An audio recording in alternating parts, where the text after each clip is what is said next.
Nandkishor educational या YouTube चॅनलमध्ये मी आपलं सहर्ष स्वागत करत आहे. हा 11वा भाग आहे. डायरेक्ट इनडायरेक्ट म्हणजे प्रत्यक्ष आणि प्रत्यक्ष कथन. ह्याच्यामध्ये ए आणि बीचा संवाद आहे. ए म्हणतो बीला, A said to B, what are you reading today? B answered, I am reading the book. A asked, why are you reading it? B replied, I am reading it as I have no work to do. Indirect. बघा, A asked B what he was reading that day.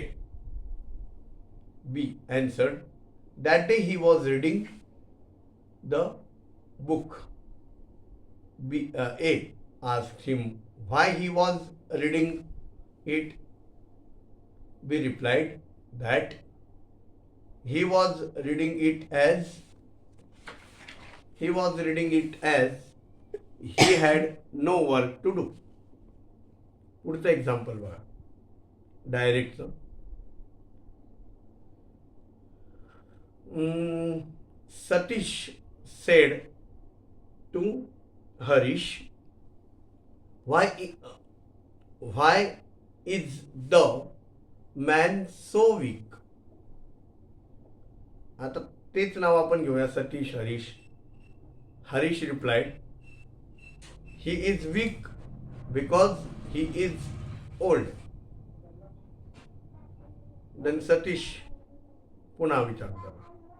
Then Satish said, do all old men become weak? सगळीच वृद्ध व्यक्ती काय सगळीच माणसं वृद्ध माणसं अशक्त असतात का? Harish said, sir you are perfectly right. तर तुमचं बरोबर आहे.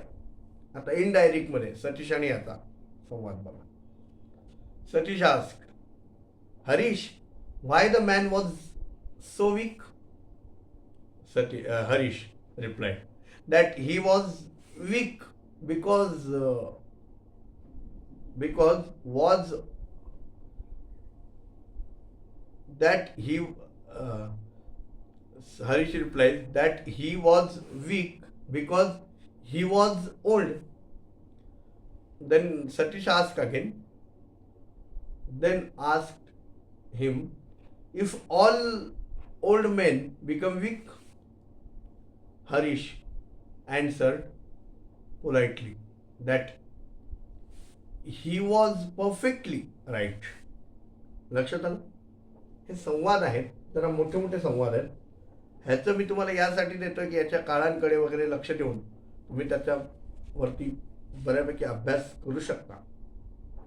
पुढचं एक्झाम्पल बघा, डायरेक्टचं. The teacher said, why are you not doing your work, Ram? Ram उत्तर देतो. Ram said, sir I am not feeling well. नाही, मला बरं वाटत नव्हतं.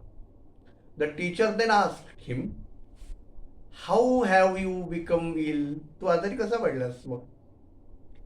Ram said, I have bath in the river. काय, नदीमध्ये आंघोळीला गेलो त्यामुळे पडलो. आता हे आपण अप्रत्यक्ष कथनात कसं असतं ते बघूया. द टीचर आस्क्ड राम, टीचरने रामला विचारले. काय विचारले? Why he was not doing his work. तुझं काम का केलेलं नाही रे? Ram replied politely that he was not feeling well.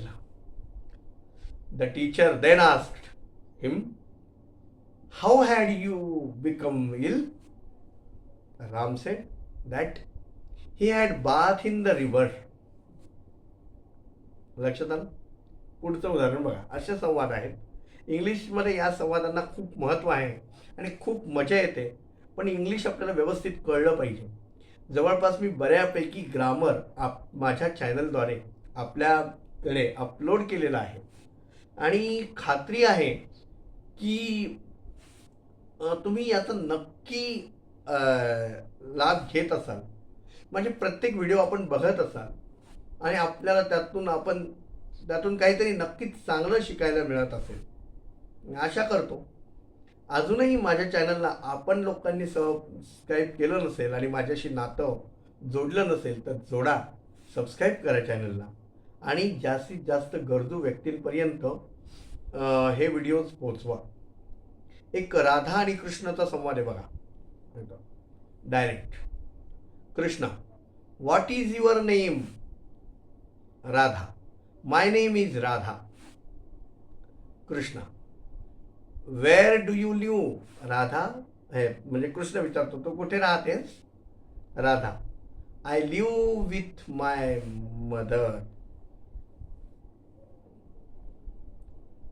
पहिला काय विचारलं, तुझं नाव काय? राधाने काय सांगितलं, माय नेम इज राधा. दुसरं काय विचारलं, Krishna, where do you live? आता ती काय सांगते, त्याच्यात काय उत्तर आहे, I live with my mother, मी माझ्या आईसोबत राहते म्हणते.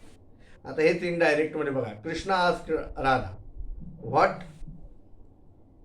What her name was. Radha replied that her name was Radha. Krishna asked Radha where she lived. Radha told Krishna that she lived with her mother. असे संवाद आहेत. आशा करतो की माझ्याद्वारे दिलेली माहितीने आपण संतुष्ट झालेला असाल. भेटूया अशाच एका नवीन व्हिडिओमध्ये. तोपर्यंत खुश राहा, आनंदी राहा. धन्यवाद.